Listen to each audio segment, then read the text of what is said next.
Hi friends, Razia serial 8వ భాగానికి స్వాగతం. వాళ్ళిద్దరూ కాలేజ్కి వెళ్ళిపోయారు. కాలేజ్ క్యాంటీన్లో భోంచేస్తామని చెప్పారు. నన్ను గడివేసుకుని లోపలే ఉండమన్నారు. ఎవరు తలుపు తీసినా తీయొద్దన్నారు. అలాగే అని చెప్పి తలుపేసుకున్నాను. ఏం చేయాలి? సాయంత్రం వరకు ఇల్లంతా నీట్గా సర్దాను. మధ్యాహ్నం టిఫిన్ చేసి పడుకున్నాను. రాత్రంతా నిద్రలేదు కదా, తొందరగా నిద్ర పట్టేసింది నాకు. సడన్గా మెలకువ వచ్చింది. ఎవరో తలుపు తడుతున్నారు. ఎవరు అని అడిగాను. నేను రజియా, శ్రీరామ్ని, తలుపు తీయి అన్నాడు. ఓహ్ గాడ్, టైం అప్పుడే 6 అయిందా అనుకుంటూ తలుపు తీశాను. ఎదురుగా శ్రీరామ్ ఒక్కడే ఉన్నాడు. రాజేష్ ఏడి అని అడిగాను.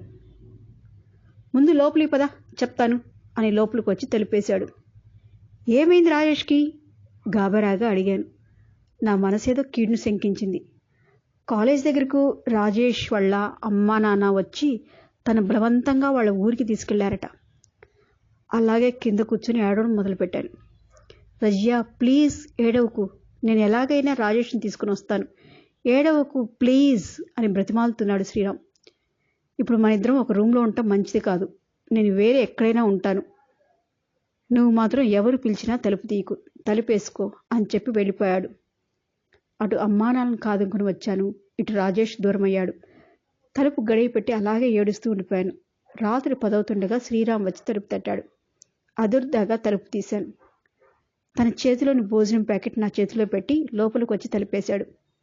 ఇక్కడ నుండి వెళ్ళిన తర్వాత శ్రీరామ్ రాజేష్ వాళ్ళ ఊరికి వెళ్ళాడంట బండి మీద. రాజేష్ని ఇంట్లోంచి బయటకు వెళ్లకుండా గేటుకు తాళం వేశారట. ఎవరూ చూడకుండా కొంతసేపు రాజేష్తో మాట్లాడట శ్రీరామ్. ఎలాగైనా వీలు చూసుకొని తప్పకుండా వస్తానని చెప్పమన్నాడట. రాజేష్ దిగులు పడకుండా భోంచేయమన్నాడట. ఆ మాట చెప్పి వెళ్ళిపోయాడు శ్రీరామ్. కొంచెం మనసు కుదుట పడింది.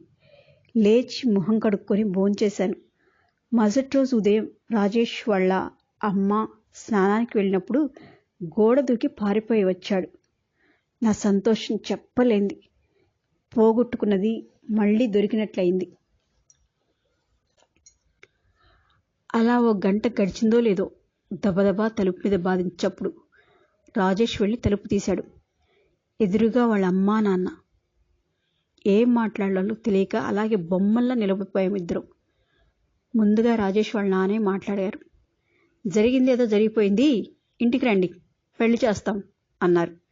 సంతోషంగా ఇద్దరం బట్టలు తీసుకుని వాళ్ళతో వాళ్ళ ఇంటికి వెళ్ళాం. ఇక ఆడవాళ్ళు చుట్టాలందరూ వచ్చి నన్ను గుచ్చి గుచ్చి చూడటం మొదలుపెట్టారు. ఆ పరిస్థితి నాకు చాలా ఇబ్బందిగా అనిపించింది. కానీ ఏం చేయను.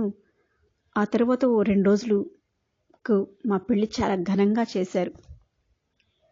పెళ్లికి అమ్మానాన్నను వెళ్ళి పిలిచినా రాలేదు. అన్న, వదిన, పిల్లలు వచ్చారు. నన్ను క్షమించమని అడిగాను. అనుకోకుండా ఇలా చేయవలసింది వచ్చిందని చెప్పాను. అన్న బాగానే మాట్లాడాడు. వదినే కొంచెం కోపంగా ఉంది. అది సహజమే కదా. పిల్లలైతే మళ్ళీ అత్త అత్త అంటూ నా దగ్గరే ఉన్నారు. ఇక అప్పటి నుంచి రాజేష్ వాళ్ళమ్మ నన్ను సాధించడం మొదలుపెట్టింది. ఇంటి పని అంతా నా పైనే. కానీ మొదటి నుండి ఆ పని నాకు అలవాటే కదా, అందుకని పెద్దగా బాధపడిందేమీ లేదు. ఓకే ఫ్రెండ్స్, తిరిగి రజియా సీరియల్ 9వ భాగంలో కలుసుకుందాం. అప్పటి వరకు సెలవా మరి. బాయ్.